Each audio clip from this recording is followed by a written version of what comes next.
Hi, it's Radio Tower, and welcome back to another episode of White guy talks about shit that nobody gives a fuck about. Nobody gives a fuck about. It's a white guy telling you shit that you don't give a fuck about. You don't give a fuck about, yeah. Thank you for listening. I hope you enjoyed my little ditty. Pause. Today's subject: irresponsible financial decisions. This video is going to be a little bit of a follow-up of sorts. A couple months ago, I made a video talking about my experience switching from a Switch 2 to a Steam Deck. So for the past month, I've been shopping around the idea of getting a PC handheld, and it has made me feel like an insane person. It was my first time dealing with PC gaming since I was a kid, and I was talking about some of the high points and some of the troughs I dealt with. If you haven't already, I would recommend you go watch that video. I believe it's one of my best ones. If you are returning and you have seen me before, please subscribe. I really could use the clout. I have no shame. So if you don't know the story already, I originally had a Nintendo Switch 2. I sold it to my mate Brady so that I could get a Steam Deck, and then I did something really stupid. I decided to buy a second one. Don't even try to understand my thought process on that one. My girlfriend already tried and failed. So today I wanted to kind of talk about what's changed. Seeing as I said this in my last video on the subject, I played the fuck out of those games. And then probably like a month ago, I just wasn't playing it anymore, only to end up returning to the system a couple months later. Okay, so let's address the talking points one by one for this thing. The first thing that everyone brings up against this thing is that Nintendo are greedy cocksuckers and they will fuck you out of all your money given the chance. And I'm not here to defend them. They're a corporation. Whatever I say in this video, they'll be fine. Who cares? But to be honest, I think that their prices and their price increases, to be exact, have been pretty fair regarding the situations that have been going on around technology just completely. From what I've seen, the price increases on the Switch itself vary across the world. It's about 50 USD from what I've seen, which I think is remarkably low considering all the other price increases that all these other companies have had over the past couple of months. Even our Lord and Holy Father, Gabe Newell, raised the Steam Deck by about like $300 in the past couple of weeks. So you can call me a shill down in the comments, but like I'm not too mad at that. I could give a fuck, to be honest. If we're still talking about pricing, a lot of people got really upset about the game's pricing. And yes, I agree, $110 for Mario Kart is a bit fucking pricey, but like you can get it with the bundle with the Switch. That's like $50 extra. And ever since then, I think the prices have still been pretty fair. They're all sticking around that $100 mark. I just don't get how everyone's upset about Nintendo charging like normal full price for games when PlayStation has started charging $125 for all their exclusives. Some of them being like 5 years old at this point. Like who in their right mind is paying $125 for Spider-Man 2, cunt? That is fucking insane. I just realized I don't have my nice fairy lights on. 1 second. Fucking hell. Whose idea was it to put this under the table? That did not change anything at all. I didn't turn on any of my lights for this. What am I doing? Okay, so the third thing I want to touch on with pricing is the price of their Nintendo Switch Online subscription. With their like full game catalog equivalent thing of the expansion pass, it's like $50 a year. That is cheap as fuck nowadays. Fucking PlayStation charges me like $300 a year for their game catalog and their online subscription. And I do agree that these like pay to play online subscriptions are bullshit. I bought the game,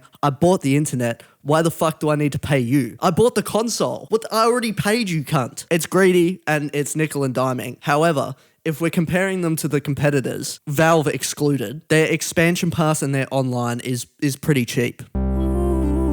Okay, the second thing that everybody always brings up when they're talking about the Switch 2 is the fact that it has no games. Can't. Maybe at launch, like when we had like Mario Kart and Bonanza, but we had those like back to back within a month. And those are some pretty solid launch titles in my opinion. Mario Kart gets shit on like way hard. There's like one change that I don't really like, and that's the lap tracks, but that totally makes up for it when you're playing Knockout Tour. But like one quick scroll through the eShop right now, I think the library is pretty extensive. Not all of them are exclusive, but like on any other console are all of those exclusives. And no, I have not played the new Yoshi game yet. I really want to play the new Yoshi game because Yoshi is fucking lit.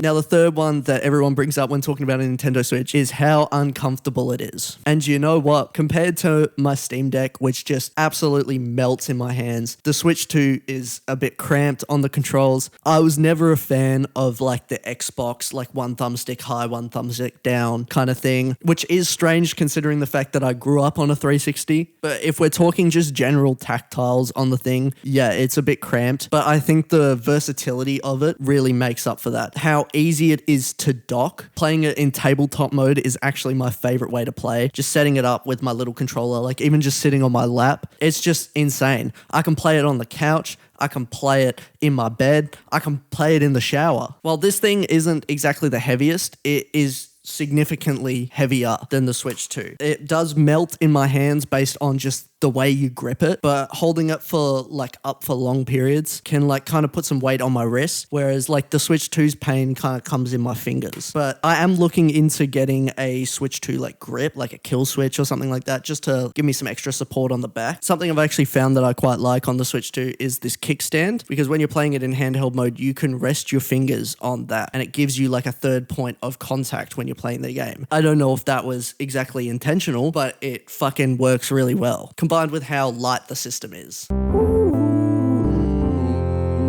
The fourth thing that people really bring up is the battery life, which is really such a non-issue in today's world. If you have any kind of power bank with you, it's not a problem. I even got a case that comes with a power bank in it so that I can charge it while I'm on the move. That's fucking sick.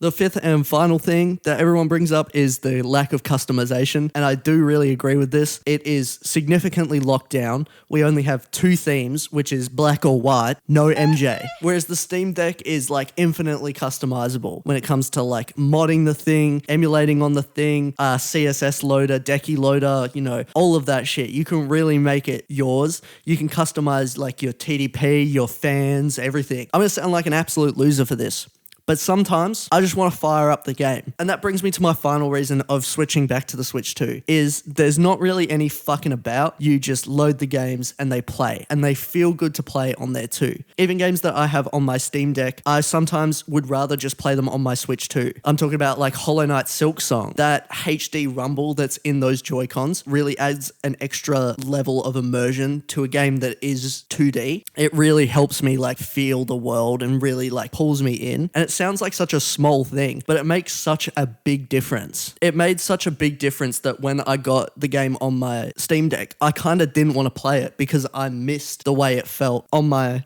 Switch 2. I know the screen isn't like OLED or anything either, but like it looks really good for an IPS panel. It's really big. The refresh rate is nice and smooth. You'll never really notice any stutters. Even things that are running at lower frame rates feel smoother because of that VRR technology. I don't know. We're like a year into the thing's lifespan, and I think it's proven itself as its own thing. The amount of power to performance you get for the price is really good, especially considering the fact that a Steam Deck is like $500 more expensive. So yes, I think the Switch 2 is worth it. I think if you're taking into consideration the market conditions at the moment, I think it's fucking totally worth it. This thing runs great.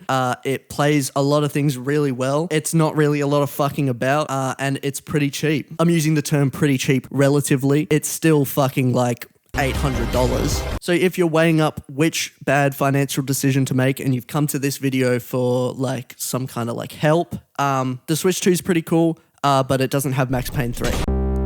If you like this video, then you gotta subscribe to me, yeah. If you like this video, then you gotta subscribe to me, yeah. Please like this video so I can make money. Please like this video if you found me funny. Yeah.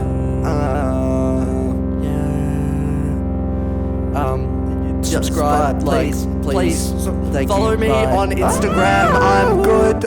Thanks for watching. Please subscribe.